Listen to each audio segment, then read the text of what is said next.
Si Angeline Peralta. 29 Hmm. years old po siya, idol. At nako, nirereklamo niya, idol, yung kanyang fiancé. Dahil kasado na yung kanilang kasal, bigla na lang daw po itong umatras dahil daw po sa tutol ang magulang ni fiancé sa kanya. Idol, dapat June 8 na sila magpapakasal, ha? Okay. Opo. June bride. Sana Opo. si ma'am. So ikakasal na silang dalawa. All of a sudden, itong si Sir, si groom to be, umatas. Sinong may utos sa kanya na umatas? Magulang, idol. Parents. Parents. Sabi ng parents ni groom, huwag mo na ituloy yan. At meron dahilan siguro. Opo. Sa linya na, idol, ito pong si Angeline Peralta. Para ikwento po. Ma'am Angeline, magandang hapon. Magandang hapon po, sir. Nakakalungkot po na balita yan. Kakasal na po Opo, kayo. sir. June 8, di natuloy. Opo, sir. Anong reason ba bakit tumututol yung mga magulang? Kasi po, sabi daw po nila, i-risked lang daw po yung kasal. Pero tuloy pa rin, kaya lang risked.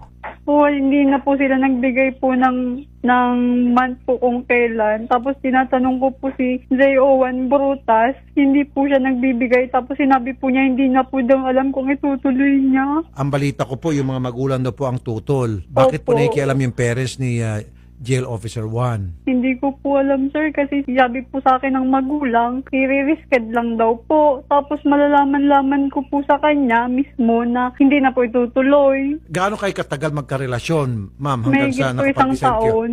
1 year. And then, Opo. kailan po kayo nag-decide na magpapakasal na? December po siya ng katapusan nag-propose po sa akin. December ng katapusan, last year. Opo, mag-New Year po. Opo. Kailan po kayo nagkakilala? Or nag-umpisa yung relationship? Nung March 2020 po. Okay. Opo. And then December, nag-propose siya para kakasal na sana kayo sa June 8. Opo.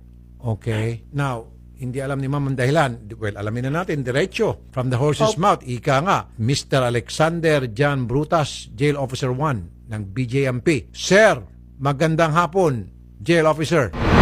Good afternoon po, Idol Rafi. Po, sir, umiiyak po si Ma'am Angeline at gulong-gulo siya. Bakit daw po bigla kayo umatras sa kasal nyo na nakaschedule na sa June 8? Opo, Idol. Gusto ko lang po i-clear yung side ng sinasabi niyang parents ko ang ayaw. Okay. Hindi po totoo yun kasi hinarap siya dito ng buong pamilya ko, kapatid ko, mother ko, mama ko. Ang sabi sa kanya is hindi kami tutol na ikasal kayo. Okay. Ang gusto lang namin kasi lately na lang namin, sir, nasabi yung yung pagpapakasal namin, sir. Siguro mga March siguro, sir. Ganon. Kasi ang gusto- March this year? Opo, sir. Pero bakit, sir, ngayon? Sige, sabihin natin March.